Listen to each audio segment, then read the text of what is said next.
की आशंका तो क्या है कि जब ऊपर ज़्यादा बारिश होती जी है सर। और उस समय आशंका बनी रहती है, लेकिन प्रशासन पूरे हरियाणा प्रदेश में पंचकुला से लेकर के और सिरसा तक, जी, जो हमारा राजस्थान का बॉर्डर है, जी, वहाँ तक पूरी तरह से अलर्ट है जी, कि कहीं भी चाहे वो घग्गर है, चाहे वो रंगोई है, उसके बंद टूटने ना पाए और पानी सारा ठीक से आगे निकल करके O2 हेड के माध्यम से और आगे जो वहाँ से नाले निकासी के बनाए हैं उनके माध्यम से पानी आगे निकल जाए। भरपूर प्रयास है प्रशासन का। हमारा प्रशासन के साथ साथ सब पंचायतें भी, चुने हुए प्रतिनिधि पूरे हरियाणा प्रदेश में घग्गर के आसपास के क्षेत्र में निगाह बढ़ाए हुए हैं। सामाजिक संगठन भी और गांव के आम नागरिक भी, शहरों के नागरिक भी आकर के इस सारी स्थिति के ऊपर निगाह रखे हुए हैं।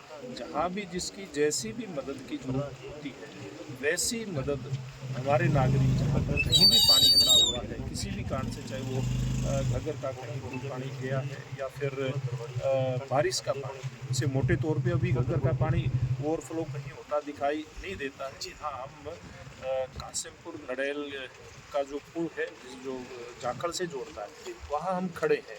अब कासिमपुर नड़ेली गांव के अंदर खेतों में पानी खड़ा है, लेकिन वो घग्गर का पानी नहीं है, वो पानी बारिश का है। जी, घग्गर के अंदर ज़्यादा पानी होने के कारण से उस पानी की घग्गर के अंदर निकासी होने में दिक्कत आ रही है। तो इस प्रकार की व्यवहारिक समस्याएं हैं और प्रशासन पूरी तरह से निगाह इस पे लगाए हुए है, कहीं किसी भी प्रकार की कोई दिक्कत ना आए, इस बात का प्रयास सब लोगों का है। एक तरफ जहाँ घग्गर के पानी को ठीक से आगे पास किया जा रहा है, कहीं टूटे ना इस बात के प्रबंध किए जा रहे हैं। और जिन गाँव के अंदर बारिश का पानी खड़ा हो गया, क्योंकि बारिश भी बहुत सारे गांव के अंदर बहुत ज़्यादा हुई जी, है, खेतों में भी पानी खड़ा हो गया, कुछ गांव के अंदर भी पानी घुसा है। अंदर के पानी को निकालने की व्यवस्था करी थी प्रशासन ने। लगभग गांव, किसी भी गांव में अब की रिपोर्ट है पानी गांव के अंदर नहीं है। खेतों का पानी भी जो बारिश का खड़ा हुआ है वो भी कैसे निकले, इस बात के प्रशासन के प्रयास जारी नया पुल सर बन चुका है। अब पुराने पुल को तोड़ने की मांग है, क्योंकि इस पुल का काफ़ी फायदा हो चुका है, ऊंचा बना है। अब पुराने पुल की मांग है भी उसको जल्द से जल्द तोड़ दिया जाए सर। देखिए, ये पुल जिसके ऊपर हम खड़े हैं, जी, ये पुल नया बना है। पीछे जब एक बार बाढ़ आई थी, मेरा आना हुआ था, तो हमारे आसपास के गांव के किसान भाइयों ने उस समय मांग करी थी कि नया पुल बनना चाहिए। उसी समय मैंने मुख्यमंत्री उस समय के मनोहर लाल जी से आग्रह करके इस पुल को मंजूर करवाया था। ये पुल बन करके तैयार है, लेकिन अभी अगला पुल जो आप देख रहे हैं, पुराना पुल जो देख रहे हैं, वो नीचा था, पुराना हो चुका था, कंडम भी था। इसलिए उसको तोड़ने की प्रक्रिया भी उसकी चलाई जाएगी, लेकिन अभी क्योंकि स्थिति ऐसी नहीं है कि अभी इस पुल को तोड़ा जाए। जब ये पानी इसमें घग्गर में कम हो जाएगा, सामान्य जब स्थिति आ जाएगी पानी की, निश्चित रूप में उसके बाद जो भी एक प्रक्रिया होगी इसको तोड़ने की, वो हमारा इरिगेशन विभाग उसको शुरू करेगा। क्षेत्र के लोगों को क्या। तो एक बात कहना चाहूँगा कि पानी, क्योंकि बारिश ऊपर लगातार जारी है, आज भी पंचकुला में भारी बारिश हुई है। उधर से घग्गर का पानी, जो उस बारिश का पानी घग्गर में आता है वो, उसके बाद अम्बाड़ा और क्षेत्र के बीच में टांगरी नदी आती है, उसके बाद मारकंडे नदी आती है। उन नदियों में भी भरपूर पानी आज के दिन है, लेकिन अभी भी स्थिति जरूर चिंताजनक है।